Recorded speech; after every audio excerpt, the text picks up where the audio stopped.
Salamat, Panginoon. Kilala ko ang lahat ng bagay ay lilingid sa iyo. Salamat, Panginoon, tinutuwid mo ako. Ikaw lang ang may alam ang aking patutunguhan. Salamat sa iyo, Panginoon. Puso ko iyong sinisiyasat, buhay ko'y iyong alam.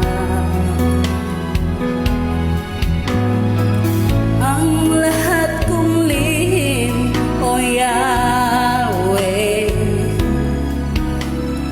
ay tiyak mo ngang nababati. Ang lahat ng aking ginagawa sa iyo ay hindi lingid.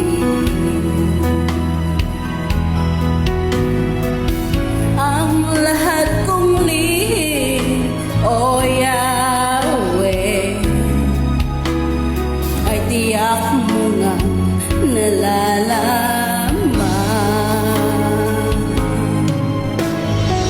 Salamat, Panginoon, kilala mo ang lahat ng bagay ay lilingid sa iyo. Salamat, Panginoon, tinutuwid mo ako. Salamat, Panginoon, kilala mo ako ng aking patutunguhan. Salamat sa iyo, Panginoon. Romans 12, chapter 2. Do not be conformed to this world, but be transformed by the renewing of your minds, so that you may discern what is the will of Yahweh, what is good and acceptable and perfect.